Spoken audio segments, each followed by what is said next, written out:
ठीक है, बहुत बहुत धन्यवाद आप सबके समय के लिए। ग्रंथराज श्रीमद् भागवत महापुराण की, श्री प्रभुपाद की।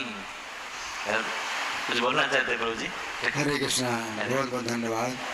तो थोड़ी सी चर्चा श्लोक पर करेंगे कि हिरण्यकशिपु ने ना तो अपने प्रहलाद जो पुत्र है उसको गलत समझा और ना गुरुओं को गलत समझा। क्योंकि प्रहलाद ने जब पहली बार हिरण्यकशिपु की गोद में आया, उसने कहा कि अपना घर है वो अंधेरे कुएं के समान है और उसको त्याग करके व्यक्ति को वन में भगवान का भजन करना चाहिए।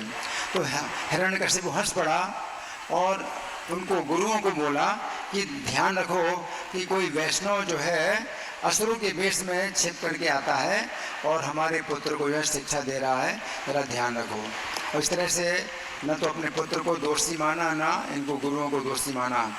और अब जो है दूसरी बार वो जो गुरु हैं जब प्रहलाद महाराज को ले गए तो उन्होंने प्रहलाद महाराज की बहुत जांच करनी चाहिए कि किसने सिखाया तुमको।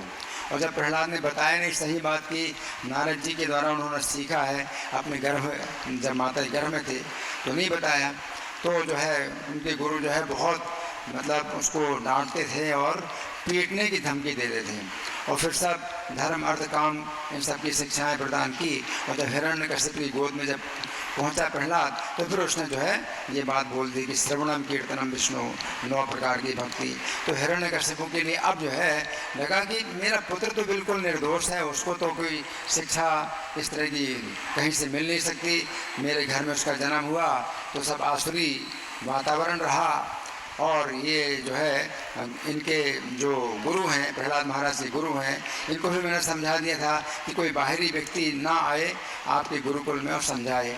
तो फिर उसने माना कि ये गुरु ही जो है प्रहलाद के गुरु हैं, यही जो है मेरे जो है मित्र हैं, जो कि शत्रु हैं, मित्र के रूप में शत्रु हैं। और अब जो है उस तरह से बोल रहा है। तो वास्तव में हिरण्यकशिपु को पता नहीं था कि जिस समय वो तपस्या करने के लिए गया था उस समय उसकी माता कयाधु जो है नारद जी के आश्रम में थी। और इतना समय तक, जितने समय तक तपस्या की उतने समय तक प्रहलाद महाराज नारद जी से वो भगवान की कथा सुनते रहे।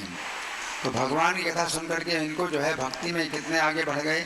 और हिरण्यकशिपु तपस्या के द्वारा भी जो है वो भक्ति में का क्या आसुरी भाव ही उसको बढ़ता गया।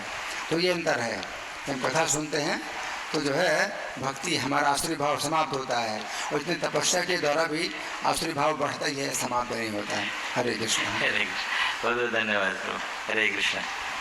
ग्रंथराज श्रीमद् भागवत महापुराण की, श्री प्रभुपाद की, सामवेद भक्तवृंद की, श्री प्रभुपाद।